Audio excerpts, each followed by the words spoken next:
My man, my main man. How we doing? You're I'm fresh off good. the trip to Ole Miss. Yeah, so we watched the Chiefs game on my phone. Me, Luke, and Caleb from the stands of Ole Miss at the game. We were watching, obviously that game live against Mississippi State, and had the Chiefs game going against the Raiders on the phone, keeping up with keeping my tabs open. What is it? Hottie toddy? Is that what their thing is? Hotty toddy, everybody. Love that, dude. That's sick. That you get the double vision out there, probably more ways than one. Yes, Double very much vision. so. Yeah, I mean the whole, it was one of those moments where like the whole stadium's like yelling, and I'm like in my phone like, what the hell? And then the whole stadium would be like down in the dumps after an interception or whatever, and we end up winning or whatever the scenario was during the game, and I'm like, yes, come on. So it was a good experience. The Ole Miss tailgate is something like I've never seen before in my life. I've been to a Mizzou game. I've been to a couple of Big 12 championships back in the day when they were at Arrowhead, back in the late, or 2008, 2012, 2010 era. Yeah. Back when Oklahoma was running things, and obviously, not much of a tailgate up there, not being on campus, and the Mizzou tailgate was nothing special. But this Ole Miss tailgate was something else, man. Comparable to Arrowhead, or what do you think? It's a whole different aspect. I mean, I don't think you can compare college football to the NFL, and it was smack dab in the middle of campus, and you can't have any vehicles. It's all tents, but it stretches for what feels like 10 miles of just tents everywhere Damn. and just people. I mean, they said that some of the biggest games, stadium holds like 66K in the stadium. They said there'll be 150,000 out there tailgating, and they'll just watch that other, 85 or 80, 86 or whatever the number is. I don't they'll just sit out there and watch the game from the tents after partying Jesus. all morning. Yeah, it's crazy. Yeah, we used to be able to do that here in Kansas City. Now they start giving you the boot if you're out there, you know, Yep. lingering too long. Yep. Um, I don't know. I don't know how many people would have wanted to do that on the game on Friday. It was a Yeah, I'm little sure. chilly up here in Kansas City. Um, Something about holiday games for the Chiefs, just to kind of get into it, man. Holiday games, Aiden O'Connell starting, Raiders in town. I think you're in for some spooky, spooky scenarios, Yep. spooky Yep. behavior on the field. If that's kind of the equation, and that's what ended up happening, man. I think just like I said, to get into it, ends up coming down to the last play. Chiefs are up comfortably at one point, 16-3, Yep. and then just a bunch of the frustrating things that happen in Chiefs games to eventually make it a one-score game. Right. Whether the Chiefs are down 10 points or up 13, 16, whatever it was, they just find a way to make it close, whether that's a good or a bad thing. Yep. So Yeah. made it close here, that's for damn sure. Yeah, and there's a lot of conversation back and forth now. I did hear something on 96.5 today. I almost called it 16 again. 96.5 The Fan. Carrington Harrison said that, whatever the numbers were, 307 out of 380 games or something like that, or 80% of the games so far this year in the NFL have been one-score games. And there's been a lot of, the argument against the Chiefs is that we cannot beat a team outside of one score, right? And whereas the rest of the NFL is in the same boat. They're either winning or losing these close games, right? And really, you got to give it up to the NFL for creating a product so damn close. Whether they have manipulated things behind the curtain, or they have came to a philosophy of making those decisions on the field, with whatever strategies. I won't get into that, but it's truly impressive to have 80% of the games so far this season be one-score games. And the Chiefs are different in an aspect of many other teams that we win those close games. Now, Yeah. back-to-back weeks, you're playing two teams who are likely going to pick in the top 10, and we've won those in pretty shambly ways, right? And where these are games that we expected to put away, similar to Buffalo last night against the Niners, right? They absolutely put the Niners away. There was no chance Niners were winning that game. I think that was the expectations for all of NFL fans, but most importantly, Chiefs fans. That's an interesting point to make, right? 80% of the games. Uh, it just so happens we're in an era where sports betting is becoming legal in more and more areas, and there's endorsements tied into it. So, not to get too tinfoil hat about the whole situation, but it is pretty interesting that that is what's happening. I'd be interested to see how that total of one-score games this season so far compares to previous years and how that trends. That's an interesting point because it is a narrative for a lot of people who want to kind of tear this team down. It's they were in one-score games. They won in every single fashion that you can think it about. They kicked a field goal. They blocked a field goal. They had a fumble, turnover, blah, blah, blah, blah, blah. That's kind of the narrative for anyone that wants to try and find a way to poke and prod at what has been a dynasty over the last 6 years. And I think it's comparable to, different things that you've heard from other dynasties in sports, right? Refs favor them in this situation. They get all the calls, blah, blah, blah, blah, blah. I don't want to make this show about defending against that narrative because I think it's tired and it's worn Yeah, out. agreed. The Chiefs just find a way to win. Yep, And agreed. even if it means, you know, playing an inexperienced team that in that situation, you can bet your bottom dollar Patrick Mahomes gets that snap off clean, lines up Butker to kick a game-winning field goal, and the Chiefs come out of there a 1-point victor, Sure. 20-19, if it's Mahomes on the other side of that scenario. Yeah, no, agreed And 100%. then it's all of a sudden, oh, Mahomes in a one-score game again, blah, blah, blah. Right. It's just tired and it's old. So the Chiefs find a way to win. And I stand on the business that, damn the calls, damn the scenario, damn the cards that are dealt. These guys are going to work to get that W. And they're 11-1 for it. The end result of this game saw them clinch a playoff berth. Yep. And oust the playoff hopes for another team in the Raiders. They were officially eliminated post this game. So, hey, say what you want. Say what you want about the Kansas City Chiefs. They're winners.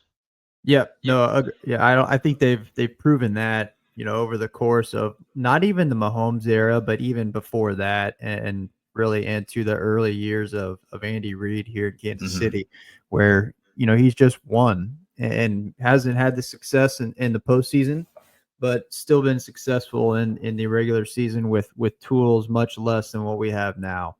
But with that being said, Dan, I want to get into some of the flaws of what we saw on Friday. What was supposed to be a Black Friday turned into a Red Friday. But, yeah, baby. First and foremost, to me, I think you're crazy to not put the left tackle position at extreme urgency at this point, and the most extreme concern with this team as we move forward. Now, on top of that, well, on that point, I will say, Wanya Morris gets pulled. Joe Tooney goes to left tackle for a portion of the game. I think it was only 7 or 8 snaps. I did call that last week. Just saying that out loud right now, and I think my theory is, let's say DJ Humphries is not fully prepared to come back within the next 1, 2, 3 weeks. Joe Tooney will start at left tackle. Now, is that the long-term answer? I don't think so. Joe Tooney is an all-pro left guard. That's where we want him to play football. But is he going to fill a gap that is an absolute just tragedy at this point, yes, yeah, he's going to fill that gap. Outside of left tackle, the cornerback position is of concern, and I think having a Minihu back, which was he played a lot of snaps and had a couple pressures, played great football. I thought he was involved, kind of the secondary guy on tackles quite a few times, secondary guy on one or two of those Chris Jones sacks. And I think he's going to have an impact on how the secondary is going to be able to play some football, get some more pressures out of that, and also the outside rush game. When we talk about guys hitting the edge, and really the Raiders have done the best job running the ball against the Chiefs so far this season, which is a shocker.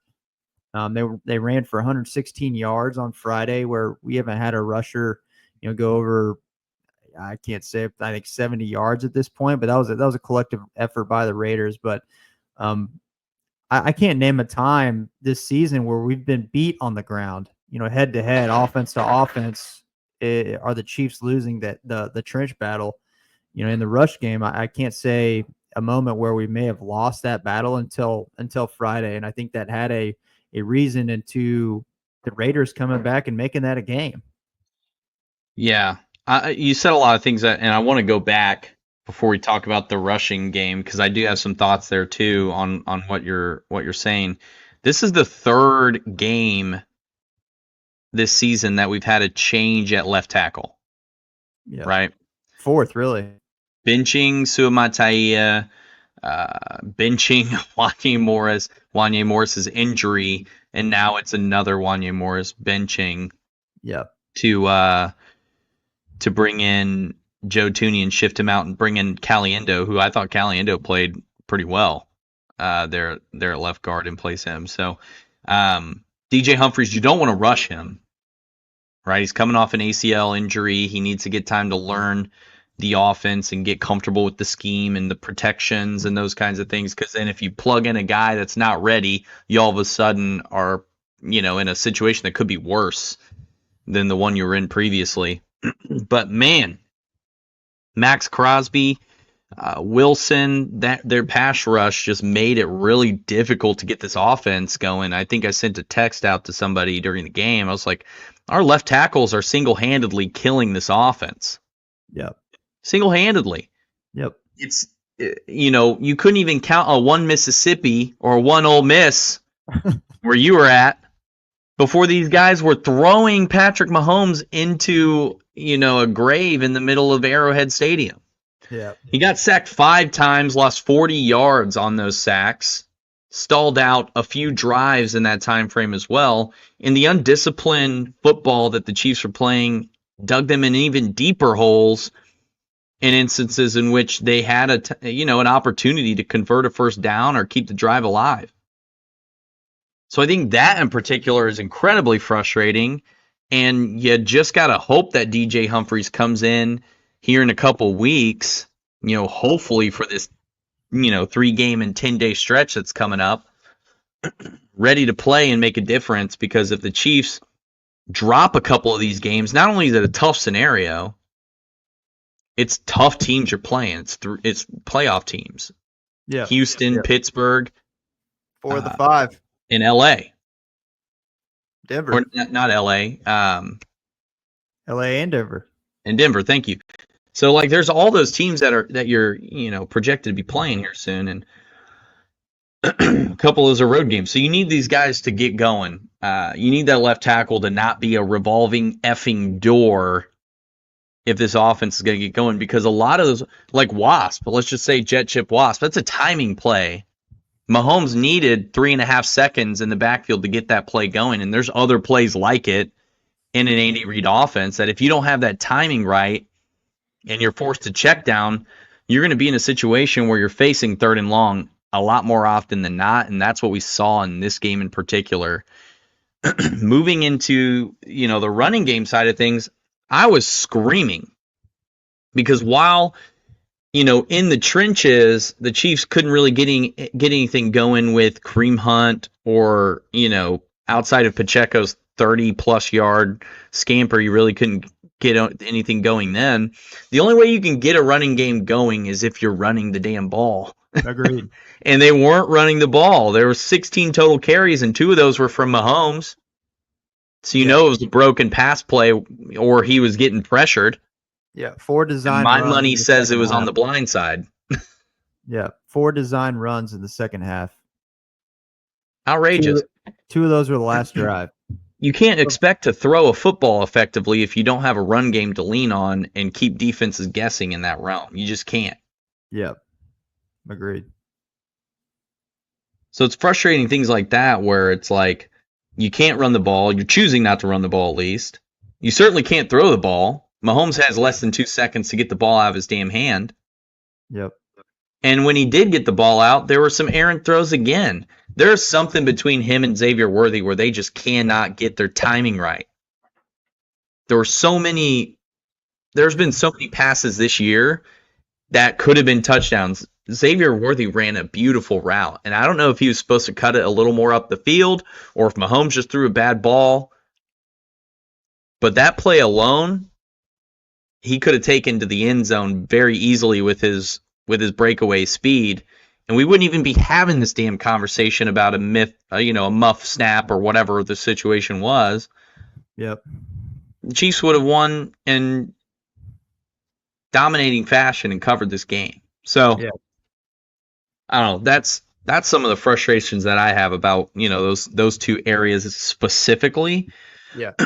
Because you can't establish a run game on 14 design runs in a game. You can't. Yep. Agreed. And That's I what think Pacheco alone should have. Sorry, go ahead. agreed. Yeah. And I mean, looking back 4 or 5 weeks ago, Kareem Hunt had 27 carries himself. Yeah. And we're not talking about Isaiah Pacheco.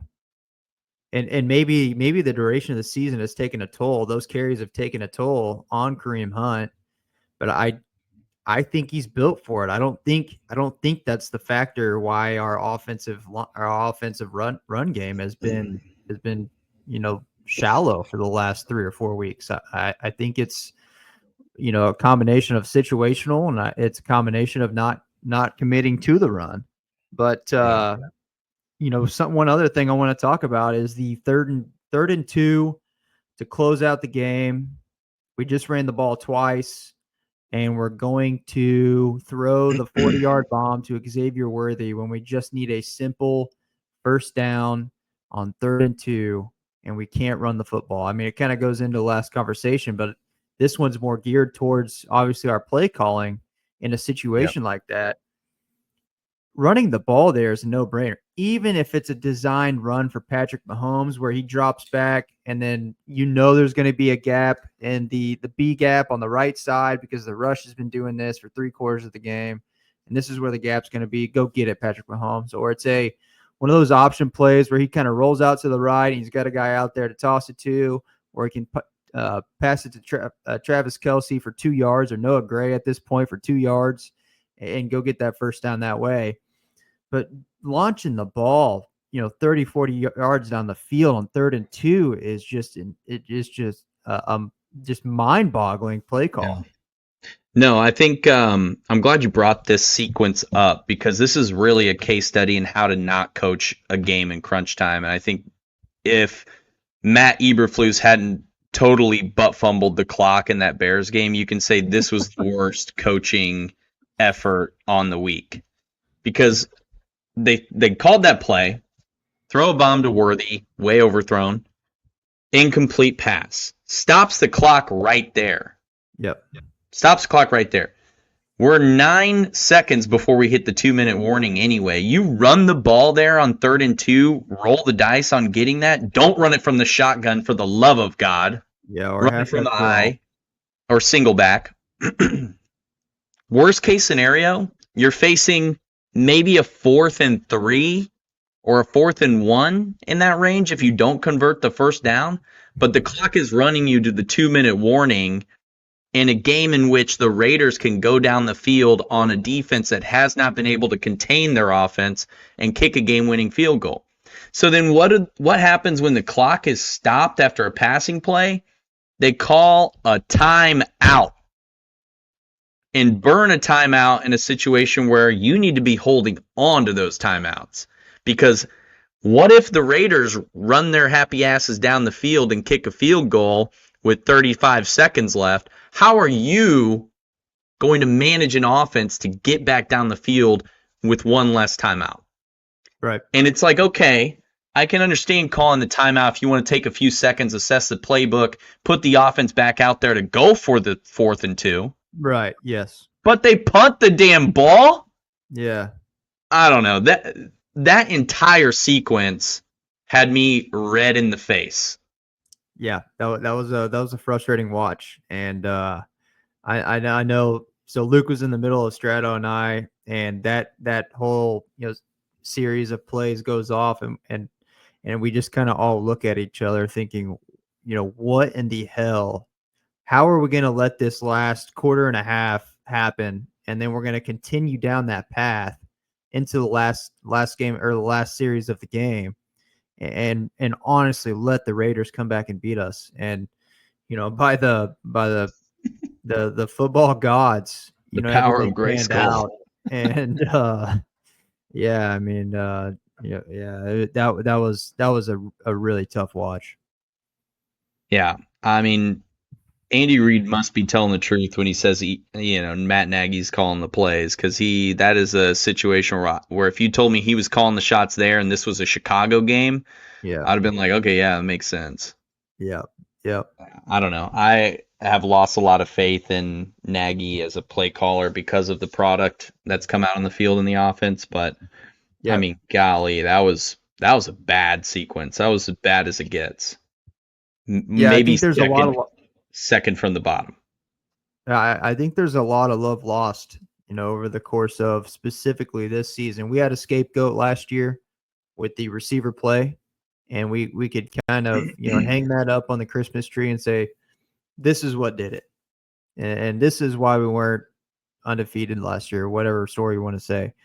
But I think now there's a more internal depth of problem solving that the Chiefs will have to take a look at, and hopefully it's after a long stretch into the playoffs, and hopefully a three-peat. But there's a lot of question marks floating around on the sideline at this point than there is on the field. Yeah, that management was rough, Yep. rough. But like you said, football god said that shall not be. The Chiefs will win this game. Yes. And, you can go and look at the footage yourself on X if you don't agree. But what was called was called. And they fumbled the snap, and Nick Bolton recovered it. I think in Chiefs games, we want to award a player of the game, but I'm having a hard time finding any. Maybe Joe Tooney really Yeah. Yeah. can be Yep. the only deserving person here, because it was, I don't know. Yeah. He was asked to do more than what is expected of him and performed. So I guess Yeah. that's where we go. And he's the most consistent guy, right? I mean, he continuously does that. I mean, look, I don't think it was last year. I think it was 2 years ago. Played 3/4 of the season with a broken hand, had a club on his hand, and continue this. Never missed a snap. I mean, that is Beast. just the kind of guy that holds the team on his shoulders. But yeah, I agree with that. I'll go with the Joe Tooney there. I'm bought in. Love it. Or Chris I love Jones, it. 2 sacks. That was a big game there. We needed that so bad. Yeah, and thank you, because I wanted to get back to the secondary piece too before we kind of tie a bow on the show too. Right. Josh Williams was just kind of sitting on the bench last couple weeks, and he came in and played pretty well in place of Yep. Najee Johnson. I Agreed. think that sort of timeout helped him a little bit refocus and play a game that we saw flashes of during his rookie season. And George Karlaftis' sack was a coverage sack. There was nobody open. O'Connell had the ball forever, and Karlaftis got back there, relentless motor, and brings O'Connell down. Chris Jones finally, showing up. First game with a sack since like week 4. He had 3 sacks up until that point, I think, and 2 sacks in this game. We need more of that. We need more of that down the stretch from him. He needs to be the game record. Dude just got paid. highest paid defensive tackle. I don't like to point out the pocketbook or the game checks for players. But when you're number one on the payroll sheet for any other player in your position, and you're sitting more like number 12 on the performance side, I think it's time to kind of pump those numbers up. Yep. Pump those Agreed. numbers up, Agreed. CJ. Agreed. But no, I think I thought if anything, coverage was definitely kind of a silver lining of the issues that we've seen, right? Wide receiver injuries, left tackle, cornerback, defensive back. Those have been kind of the pieces that we keep going back to. I thought that was, maybe one silver lining you can put on those issues. Yep. Sunday Night Football gets the Chargers this coming week. Got a little bit of extended week here with the wonky schedule that the NFL has put out this year, just a kind of a taste of what it's going to feel like coming up here in just 3 or 4 weeks with Christmas. And it's going to be a wild ride for the next 5 weeks. We know that's for sure. AFC's tight. Buffalo is a phenomenal football team. Absolutely deadly right now. They're on fire at the right time. And Chiefs really got to hamper down here and finish this season strong and build some momentum going into January. 100%. It's time. The Chiefs are a December team. We saw it last year, December, January, February too. Lose on Christmas Day, and then they went on a 6-game win streak that rolled into this season. Ended up hoisting a Lombardi. December, the winter, traditionally has been a time when this team finds its identity that it's going to have for the playoffs and maintains it. And so whether that has seen them hoisting a Lombardi or losing an AFC championship game in Arrowhead, that's been the result of the December, January push. And we'll just see how these next 5 weeks go, like you said. They just need to establish who they are, who they're going to be. Yep. Agreed. I love it. Well, let's get back at it later this week, man. What do you say? Let's do it. Yep. Cool. Chargers week. Chargers, baby. Bolt up. Bolt up. Awesome. Well, appreciate everybody for tagging along with the show. Hope you had a great Thanksgiving. At the fastest_40 on IG and X. Of course, you can follow Trey and I on social media as well. Looking forward to the challenge of hosting the Los Angeles Chargers later this week. So, Trey, got anything else for the people? Only thing I got is let's go Chiefs. Go Chiefs. Peace.